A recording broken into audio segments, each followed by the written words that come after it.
Good morning students, आपणा सर्वांचे career vision अकॅडमीच्या online प्लॅटफॉर्मवर स्वागत आहे.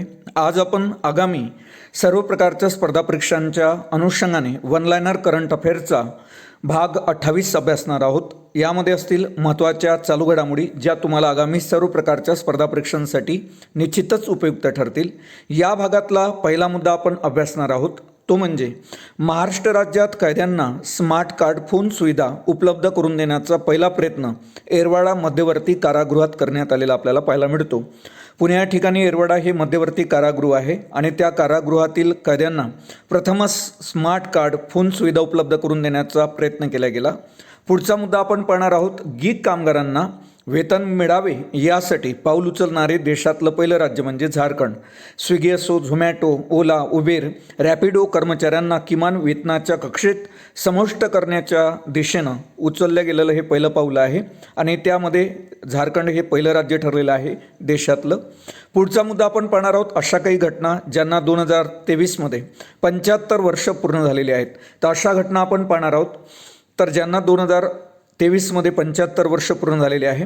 पुण्याचं लष्करी अभियांत्रिकी महाविद्यालय हे भारतातलं पहिलं कार्बनरहित छावणी मंडळ ठरलेलं आहे.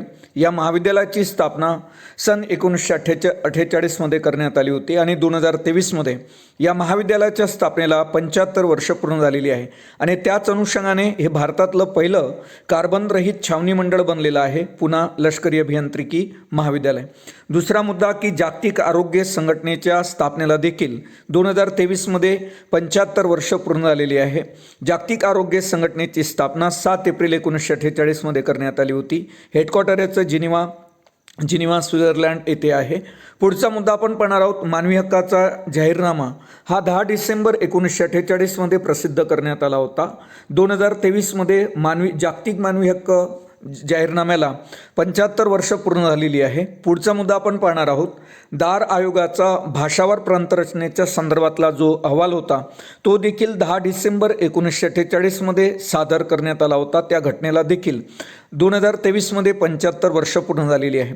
सोबतच महाराष्ट्र राज्य परिवहन महामंडळाची स्थापना 1 जून 1948मध्ये करण्यात आली होती आणि त्याला देखील 2023मध्ये 75 वर्ष पूर्ण झालेली आहे.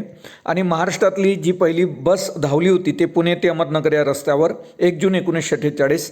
त्या अनुषंगाने महाराष्ट्र राज्य परिवहन महामंडळाच्या स्थापनेला 75 वर्ष पूर्ण झालेली आहे. पुढचा मुद्दा मराठवाडा मुक्ती संग्रामाशी संबंधित आहे. मराठवाडा मुक्ती संग्रामाला देखील 2023मध्ये 75 वर्ष पूर्ण झालेली आहे. हा मुक्ती संग्राम आवर्जून लक्षात ठेवा, 17 सप्टेंबर 1948. पुढचा मुद्दा आपण पाहणार आहोत. भारतीय अणुऊर्जा आयोगाची स्थापना 10 डिसेंबर 1948मध्ये करण्यात आली होती. भारतीय अणुऊर्जा आयोगाचे जे पहिले अध्यक्ष होते ते डॉक्टर होमी भाभा होते आणि सन 1956मध्ये याच विभागाने अणुऊर्जेवर चालणारी देशातली पहिली अणुभट्टी स्थापित केली होती. तिचं नाव म्हणजे अप्सरा. तर आवर्जून लक्षात ठेवा की भारतीय अणुऊर्जा आयोगाला 2023मध्ये 75 वर्ष पूर्ण झालेली आपल्याला पाहायला मिळतात.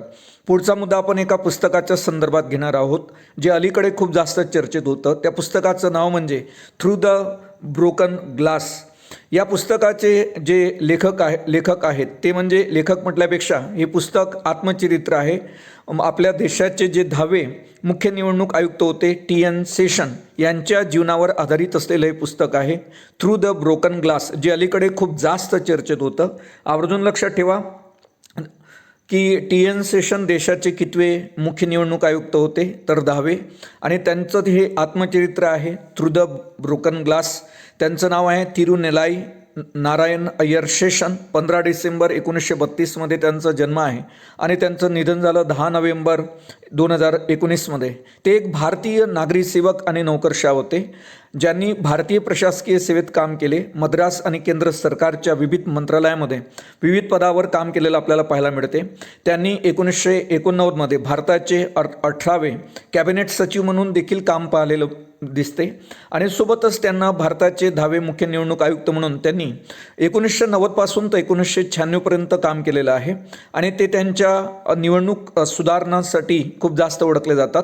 त्यांनीच आपल्या कारकिर्दीमध्ये पहिल्यांदा राजकारणामध्ये आचारसंहिता आपण लागू केलेली पाहायला मिळते.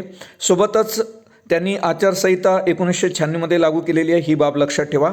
आणि सोबतच त्यांनी प्लास्टिक वोटिंग कार्ड देखील वाटण्याचा प्रयत्न केला होता आणि तो सक्सेस देखील झाला होता. पुढचा मुद्दा का निवडणुकीमध्ये होणारा भ्रष्टाचार रोखण्यासाठी त्यांचे प्रयत्न खूप महत्त्वाचे ठरतात आणि 1996मध्ये त्यांना त्यांच्या सेवेसाठी रॅमन मॅक्सेस पुरस्काराने सन्मानित करण्यात आलेलं आपल्याला पाहायला मिळते. आवर्जून लक्षात ठेवा, त्यांच्या आत्मचरित्राचं नाव थ्रू द ब्रोकन ग्लास हे TN सेशन यांचं आत्मचरित्र आहे, जे भारताचे 10वे मुख्य निवडणूक आयुक्त होते.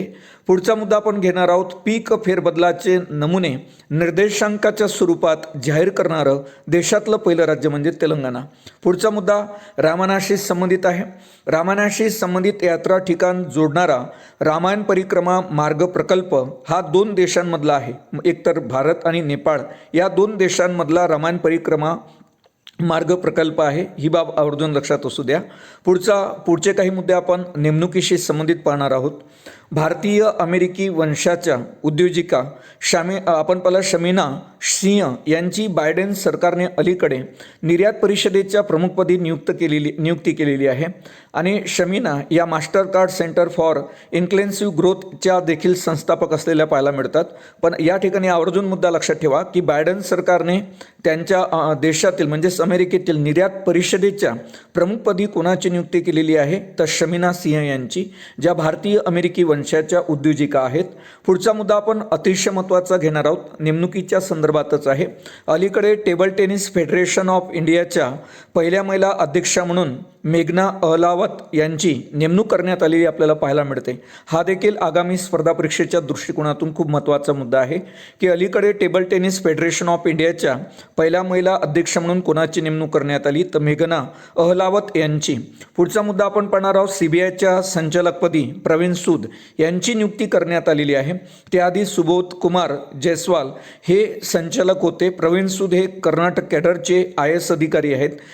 प्रवीण सूद हे मूळचे हिमाचल प्रदेशचे आहे आणि ते दिल्ली IITचे माजी विद्यार्थी आहे. या सर्व बाबी प्रवीण सूद यांच्या संदर्भात लक्षात ठेवा. त्यांना 2 वर्षाचा कालावधी मिळणार आहे या CBIच्या संचालक पदावर. CBIची स्थापना 1963ची आहे. 2023मध्ये CBIच्या स्थापनेचा हीरक महोत्सव चालू आहे. हीरक महोत्सव म्हणजे 60 वर्ष पूर्ण होत आहे CBIच्या स्थापनेला. पुढचा मुद्दा आपण घेणार आहोत रॉशी संबंधित, ज्याला आपण रिसर्च अँड ॲनालिसिस विंग म्हणतो.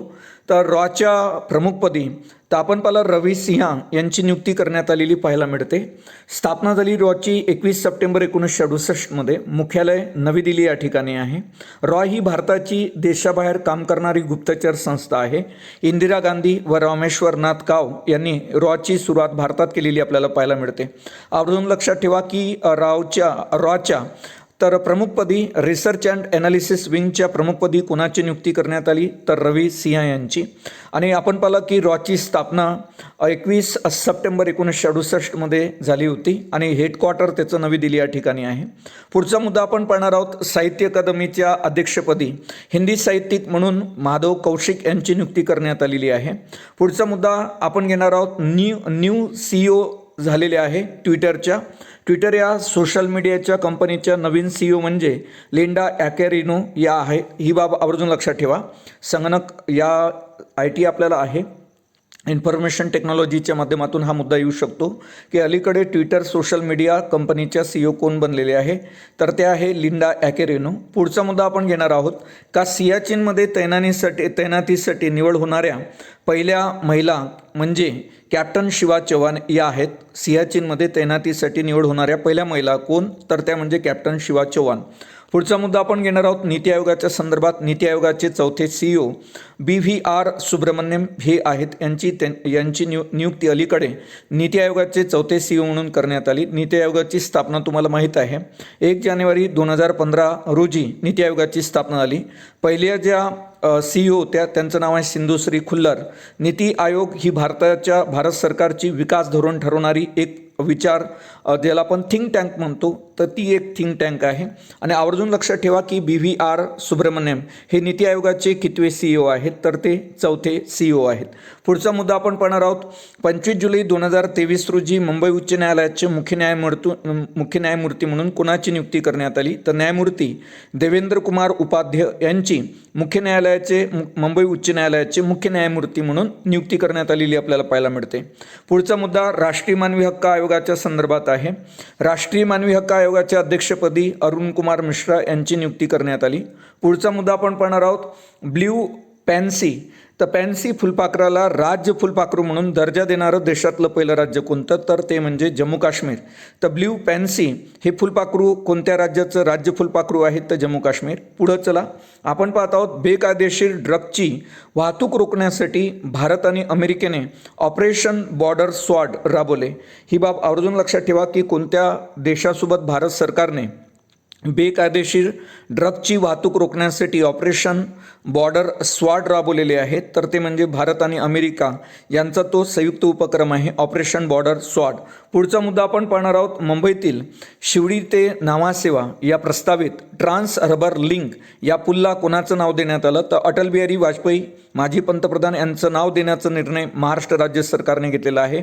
मुंबईतील शिवडी ते नावासेवा. पुढचा मुद्दा वारसवा ते बांद्रा सी लिंक असेल तर त्याला वीर सावरकर यांचं नाव वीर विलास सावरकर ज्यांना म्हणतो आपण, तर त्यांचं नाव ज्याला ज्याला आपण बांद्रा सी लिंक म्हणतो, तर वारसवा बांद्रा सी लिंकला कोणाचं नाव देण्यात येणार आहे, तर आपण वारसवा ते बांद्रा जो सी लिंक आहे त्याला वीर सावरकर सेतू म्हणून नाव दिलं जाणार. आणि मुंबईतील ट्रान्स हार्बर लिंकला अटल बिहारी वाजपेयी यांचं नाव दिलं जाणार. ह्या दोन्ही बाबी आवर्जून महत्त्वाच्या लक्षात ठेवा, खूप महत्त्वाच्या आहेत. पुढचा मुद्दा घेणार आहोत आपण. देशातील सर्वात अधिक विदेशी गुंतवणुकीत आघाडीवर असणारे राज्य कोणते, तर सद्यस्थितीमध्ये देशामध्ये विदेशी गुंतवणुकीत आघाडीवर असणारे जे राज्य आहेत त्याच्यामध्ये महाराष्ट्र पहिल्या क्रमांकावर, कर्नाटक दुसऱ्या क्रमांकावर, तिसऱ्या क्रमांकावर दिल्ली आणि चौथ्या क्रमांकावर गुजरात आहे. आवर्जून लक्षात ठेवा की विदेशी गुंतवणुकीत आघाडीवर असणारे देशातलं पहिलं राज्य कोणतं, तर ते म्हणजे महाराष्ट्र, दुसऱ्या क्रमांकावर कर्नाटक, तिसऱ्या क्रमांकावर दिल्ली आणि चौथ्या क्रमांकावर गुजरात. पुढचा मुद्दा घेणार आहोत. गीतांजली अय्यर यांच्या संदर्भात आहे. गीतांजली अय्यर यांचं अलीकडे निधन झालेलं आहे. त्या दूरदर्शन चॅनलच्या न्यूज अँकर होत्या. गीतांजली अय्यर यांना त्यांच्या कारकिर्दीतील 4 वेळा सर्वोत्कृष्ट अँकरचा पुरस्कार मिळालेला आपल्याला पाहायला मिळतो त्यांना. तर गीतांजली अय्यर ह्या कोणत्या क्षेत्राशी संबंधित आहे, आवर्जून लक्षात ठेवा, त्या न्यूज अँकर होत्या. पुढचा मुद्दा आपण घेणार आहोत जो अतिशय महत्त्वाचा आहे. पद्मविभूषण विजेते कोण, तर 6 पद्मविभूषण विजेते आहे 2023चे. तर त्याच्यामध्ये बाळकृष्ण दोषी असेल, मरणोत्तर त्यांना आर्किटेक्चर या क्षेत्रासाठी पद्मविभूषण पुरस्काराने सन्मानित करण्यात आलं 2023च्या. झाकीर हुसेन महाराष्ट्राचे, त्यांना कला क्षेत्रासाठी विभूषण पुरस्काराने 2023च्या सन्मानित करण्यात आले. आणि त्यानंतर डॉक्टर SM कृष्णा असेल, सार्वजनिक व्यवहार कर्नाटक, तर यांना देखील पद्मविभूषण पुरस्कार 2023ने सन्मानित करण्यात आले. त्यानंतर दिलीप महालनोबिस असेल, यांना मरणोत्तर चिकित्सा पश्चिम बंगाल आपण पाहिलं का दिलीप महालनोबिस यांना देखील पद्मविभूषण पुरस्कार 2023ने सन्मानित करण्यात आले. त्यानंतर श्रीनिवास वर्धन यांना विज्ञान आणि अभियांत्रिकी युनायटेड स्टेट ऑफ अमेरिकेचे आहेत श्रीनिवास वर्धन, त्यांना विज्ञान आणि अभियांत्रिकी या क्षेत्रासाठी पद्मविभूषण पुरस्कार 2023ने सन्मानित करण्यात आले. सोबतच मुलायम सिंह यादव यांना मरणोत्तर सार्वजनिक व्यवहार उत्तर प्रदेश, तर मुलायम सिंग यादव यांना देखील सन 2023च्या पद्मविभूषण पुरस्काराने सन्मानित करण्यात आले. हे 6 जे महत्त्वाचे लोक आहेत, तर हे खूप महत्त्वाचे पर्सन आहेत भारतातले. तर त्यांच्या संदर्भात आवर्जून लक्षात ठेवा, कारण एक्झाममध्ये यांच्यावर आधारित प्रश्न येऊ शकतो की भारतामध्ये 2023चे जे पद्मविभूषण पुरस्कार आहेत ते कोणाकोणाला देण्यात आले. तर बाळकृष्ण दोषी यांना मरणोत्तर आर्किटेक्चर क्षेत्रासाठी, झाकीर हुसेन यांना कला सेक्टरसाठी महाराष्ट्र, त्याच्यानंतर SM कृष्णा यांना सार्वजनिक व्यवहार कर्नाटक, त्याच्यानंतर दिलीप महालनोबिस मरणोत्तर चिकित्सा पश्चिम बंगाल आणि त्याच्यानंतर श्रीनिवास वर्धन यांना विज्ञान आणि अभियांत्रिकी युनायटेड स्टेट ऑफ अमेरिका आणि मुलायम सिंग यादव यांना मरणोत्तर सार्वजनिक व्यवहार उत्तर प्रदेश.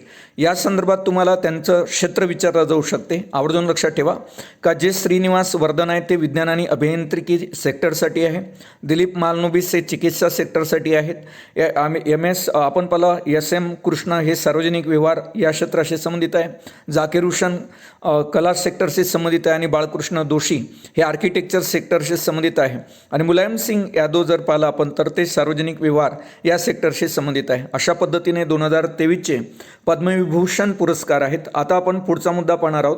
महाराष्ट्रातील 12 व्यक्तींना अलीकडे पद्म पुरस्कार मिळालेले आहेत. त्या 12 व्यक्तींचा आपण थोडक्यात परिचय घेणार आहोत. तर पद्मविभूषण जर आपण पाहला तर भारतातील पद्मविभूषणमध्ये महाराष्ट्रातील एका व्यक्तीचं नाव आहे, ते म्हणजे जाकीर हुसेन यांना पद्मविभूषण 2023ने सन्मानित करण्यात आलं.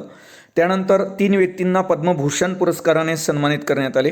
त्यामध्ये एक म्हणजे उद्योगपती कुमार मंगल बिर्ला, त्यानंतर ज्येष्ठ गायिका सुमन कल्याणपूरकर आणि त्यानंतर 3ऱ्या क्रमांकावर पुण्याच्या भारतीय विज्ञान शिक्षण आणि संशोधन संस्थेतील मानद प्राध्यापक दीपक धर यांना पद्मभूषण या पुरस्काराने सन्मानित करण्यात आले. हे पुन्हा आपण याला एक रिवाईज करणार आहोत. उद्योगपती कुमार मंगल बिर्ला, ज्येष्ठ गायिका सुमन कल्याणपूरकर, पुण्याच्या भारतीय विज्ञान शिक्षण आणि संशोधन संस्थेतील मानद प्राध्यापक दीपक धर यांना पद्मभूषण पुरस्काराने सन्मानित करण्यात आले. तर जाकीर हुसेन यांना पद्मविभूषण पुरस्काराने सन्मानित करण्यात आले. तर महाराष्ट्रातील जवळपास 8 व्यक्तींना 2023च्या पद्मश्री पुरस्काराने सन्मानित करण्यात आले. त्यामध्ये पहिल्या क्रमांकावर दिवंगत गुंतवणूक तज्ज्ञ राकेश झुंझुनवाला, त्यानंतर सामाजिक कार्यकर्ते भिकू रामजी इदाते, त्यानंतर झाडीपट्टी भाषेतील रंगभूमी कलाकार परशुराम खुने, त्याच्यानंतर सामाजिक कार्यकर्ते गजानन माने, ते ज्येष्ठ पत्रकार रमेश पतंगे, अभिनेत्री रवीना टंडन, लेखक प्रभाकर मांडे आणि सोबतच गायिका कुमी वाडिया यांना हे महाराष्ट्रातील 8 लोक आहेत का ज्यांना 2023च्या पद्मश्री या पुरस्काराने सन्मानित करण्यात आले. पुन्हा आपण थोडक्यात त्यांचा एक आढावा घेणार आहोत का पद्मश्री पुरस्कार महाराष्ट्रातील कोणत्या व्यक्तींना मिळाला किंवा देण्यात आला.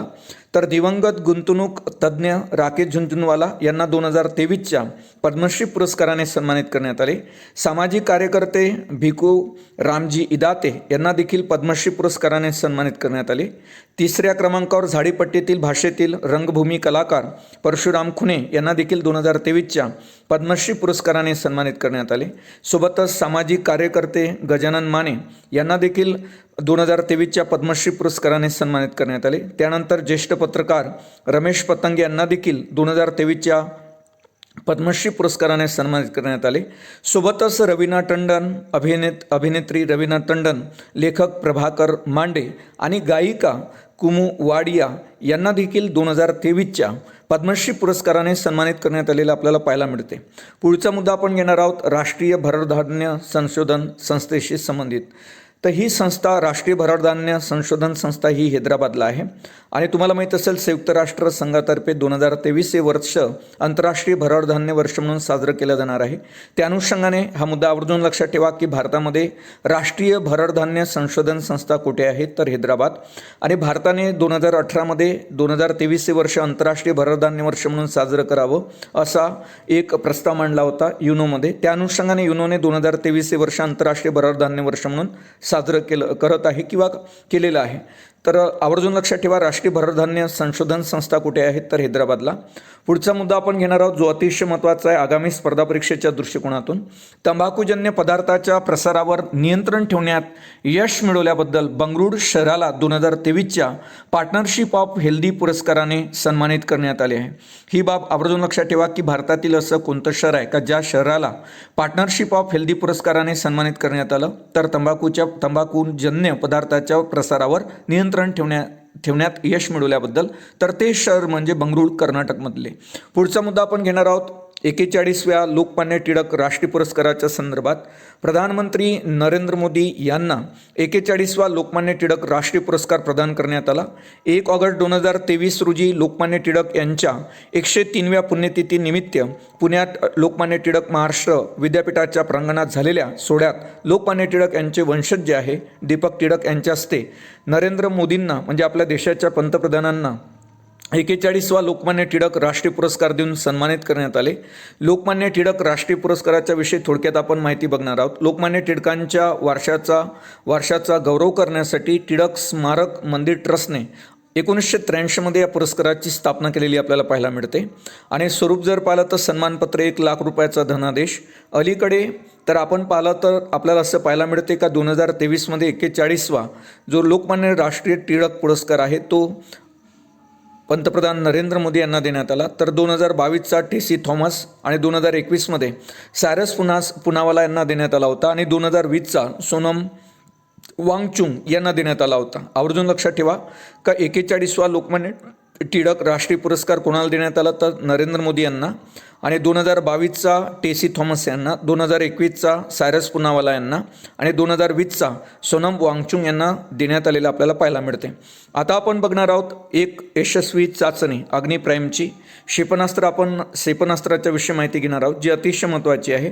अग्निप्राईमची यशस्वी चाचणी 7 जून 2023 रोजी डॉक्टर APJ अब्दुल कलाम बेटावरून घेण्यात आलेली आपल्याला पाहायला मिळते. अग्निप्राईमची चाचणी तुम्हाला विचारण्यात येऊ शकते की अग्निप्राईमची चाचणी कोणत्या रोजी घेण्यात आली तर 7 जून 2023 रोजी. कोणत्या ठिकाणाहून घेण्यात आली तर डॉक्टर APJ अब्दुल कलाम बेटावरून, ओडिसामध्ये हे बेट आहे. DRDOच्या माध्यमातून घेण्यात आलेली आहे. ही बाब आवर्जून लक्षात ठेवा. सध्या DRDOचे जे अध्यक्ष आहेत ते समीर व्ही कामत आहे. या क्षेपणास्त्राची म्हणजे अग्निप्राईम या क्षेपणास्त्राची काही आपण वैशिष्ट्य बघणार आहोत का हे नव्या पिढीचं एक बॅलिस्टिक क्षेपणास्त्र आहे आणि हे पहिलेच रात्रीचे प्री इंडक्शन प्रक्षेपण होते. पहिल्यांदाच रात्री केलेलं हे प्री इंडक्शन प्रक्षेपण असलेलं पाहायला मिळते आणि आधुनिक तंत्रज्ञानानं सज्ज आहे. लक्ष्याला पूर्णपणे उद्ध्वस्त करण्याची क्षमता या अग्निप्राईममध्ये आपल्याला पाहायला मिळते. इवन 11,000 किलो वजनाच्या या क्षेपणास्त्रात 2,000 किमी अंतरापर्यंतच्या कोणत्याही लक्ष्याला पूर्णपणे उद्ध्वस्त करण्याची क्षमता आहे आणि या क्षेपणास्त्राद्वारे एकाहून अधिक लक्ष्याला टार्गेट केला जाऊ शकते. अशा प्रकारे ही अग्निप्राईम जे क्षेपणास्त्र आहे त्याची काही वैशिष्ट्य आपल्याला सांगता येतील आणि हे DRDOने तयार केलेलं आहे आणि याची चाचणी आवर्जून लक्षात ठेवा. याची चाचणी 7 जून 2023 रोजी घेण्यात आली आणि DRDOचे सध्या जे अध्यक्ष आहेत ते समीर व्ही कामत आहे. DRDOचं हेडक्वार्टर दिल्लीला आहे, नवी दिल्लीला. पुढचा मुद्दा आपण घेणार आहोत आणि तो मुद्दा देखील खूप महत्त्वाचा आहे.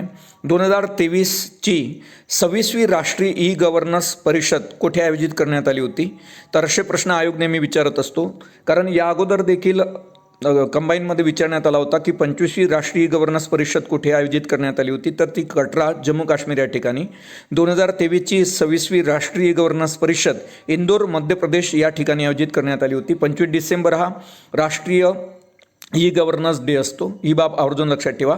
अटल बिहारी वाजपेयी यांचा जन्मदिवस 25 डिसेंबर हा राष्ट्रीय ई-गव्हर्नन्स डे म्हणून साजरा केला जातो आणि 26वी राष्ट्रीय गव्हर्नन्स परिषद इंदोर या ठिकाणी आयोजित करण्यात आली. आरोग्य मैत्री हा एक नवीन प्रकल्प भारत सरकारमार्फत सुरू करण्यात आला. आरोग्य मैत्री या प्रकल्पांतर्गत भारत देश नैसर्गिक आपत्तीमुळे प्रभावित झालेल्या विकसनशील देशाला वैद्यकीय पुरवठा करणार आहे आणि असा हा आरोग्य मैत्री प्रकल्प आहे ज्या माध्यमातून भारत देश नैसर्गिक आपत्तीमुळे जे काही देश विकसनशील देश प्रभावित झालेले असतील त्यांना वैद्यकीय पुरवठा आरोग्य मैत्री या प्रकल्पांतर्गत केला जाईल. आणि पुढचा मुद्दा आपण घेणार आहोत जो आगामी स्पर्धा परीक्षेच्या दृष्टिकोनातून महत्त्वाचा आहे. पहिला ऑनलाईन कचरा विनिमय कार्यक्रम सुरू करणारे देशातले पहिले राज्य कोणते तर पहिला ऑनलाईन कचरा विनिमय कार्यक्रम सुरू करणारे देशातलं पहिलं राज्य म्हणजे आंध्र प्रदेश होय. पुढचा मुद्दा आपण हॉकी वर्ल्ड कप 2023शी संबंधित पाहणार आहोत. अतिशय महत्त्वाचा हा मुद्दा आहे. हॉकी वर्ल्ड कप 2023 या स्पर्धेचं आयोजन ओडिसा येथील कलिंगा स्टेडियमवर करण्यात आले होते आणि ही स्पर्धा भारतात चौथ्यांदा आयोजित करण्यात आलेली आपल्याला पाहायला मिळते.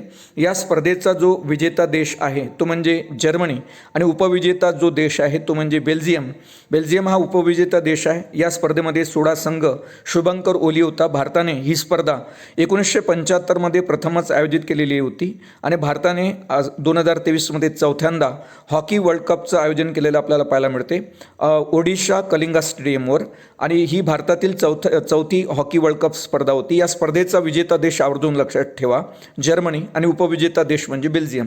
अशा पद्धतीनं हे आजच्या वन लायनर करंट अफेअरच्या भाग 28 मधील महत्त्वपूर्ण चालू घडामोडी आहेत. पुन्हा आपण भेटू वन लायनर करंट अफेअरच्या भाग 29 मध्ये. त्यामध्ये देखील असतील असेच महत्त्वाचे चालू घडामोडी विषयक मुद्दे जे तुम्हाला आगामी सर्व प्रकारच्या स्पर्धा परीक्षांसाठी निश्चितच उपयुक्त ठरतील. तोपर्यंत धन्यवाद.